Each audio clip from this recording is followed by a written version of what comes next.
Alors je vais faire quand même bref parce que l'histoire peut être longue.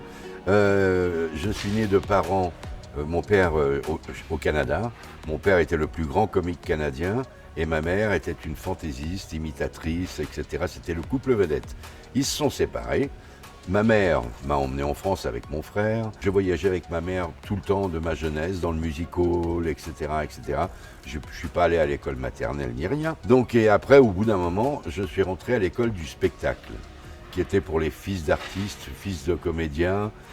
Et dans ces cours, qui commençaient à 13 heures et finissaient à 17 heures, il y avait des cours de comédie, chant, etc. Et c'est là que venaient chercher les metteurs en scène, les enfants, les jeunes, parce qu'ils savaient que c'était un milieu de comédiens, etc. Et donc moi, j'ai pas eu le temps de prendre des cours de comédie, on m'a choisi et j'ai été faire une pièce directe à Paris. Ça s'appelait Un mois à la campagne avec Delphine Seyrig, Jacques François, les grands comédiens de cette époque. J'avais des copains déjà qui faisaient du doublage, cherchaient des enfants pour doubler un film qui s'appelait La Mélodie du Bonheur où il y avait 9 enfants. Donc il fallait qu'ils trouvent des mômes, enfin des jeunes mômes, j'avais 12 ans. Hein. Et c'est comme ça que j'ai commencé dans le doublage en fait. J'ai plu, les gens ont aimé, enfin les directeurs artistiques ont aimé. J'ai continué à faire du doublage et puis ça n'a jamais arrêté. Et donc petit à petit, j'ai fait les plus petits, moyens rôles, plus grands rôles et après, ça a fini en faisant les rôles qu'on connaît. Voilà. Heureusement, il n'y a pas que la voix parce que des gens avec des belles voix, j'en connais beaucoup. Ils ont aimé le petit talent peut-être de comédien que j'ai. Il faut être comédien. Donc moi, comme je disais, j'ai joué au théâtre, j'ai tourné pour la télé quand j'étais plus jeune, beaucoup. Et donc, il s'est avéré que je n'étais pas un mauvais comédien. Et après, effectivement, la voix m'a servi aussi en pub, pour la radio. On m'a engagé un peu aussi sur mon timbre de voix. Mais j'ai fait des rôles où il n'y a pas que la voix grave que j'ai naturellement. Hein. Il y a plein de rôles, le génie d'Aladin, etc. Ça va dans tous les sens. Donc c'est un ensemble, hein, voilà. On a engagé le comédien. J'adore le théâtre.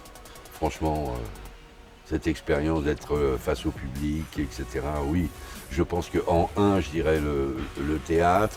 Après, entre les deux, mon cœur balance.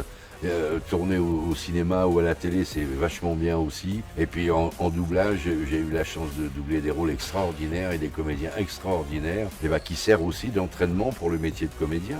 On passe d'un rôle, d'un génie à un jouet, Buzz, à Indiana le lendemain. Donc c'est très très très utile, je trouve, pour le métier de comédien. Là, pour l'instant, je peux en parler vu que j'en sais rien. Donc c'est facile, je ne sais absolument pas le scénario, j'ai juste fait la bande-annonce, hein. J'ai fait juste mes scènes, et encore on voit pas tout, voilà, après, je l'ai vu après, quand la bande-annonce est sortie, mais je ne connais rien du scénario à part les répliques que j'ai données dans la bande-annonce. C'est après qu'on s'en rend compte, hein. Oui, moi c'est une série qui s'appelait à l'époque Les oiseaux se cachent pour mourir, où je doublais Richard Chamberlain, le prêtre. Et là, je commençais un petit peu à avoir des rôles assez importants, etc. Et cette série a eu un succès énorme. Et du coup, tout le monde a dit, mais qui double le prêtre Chamberlain? Et voilà, c'est Richard Darbois. Et mon nom est monté. Et puis après, on a commencé à me donner des rôles importants. Dans les tuyaux, il y a en un, ma santé, ma famille, ma femme, mes enfants. Après, voilà, je sais qu'il y a Indiana qui arrive. Sinon, de gros projets, j'en ai pas spécialement.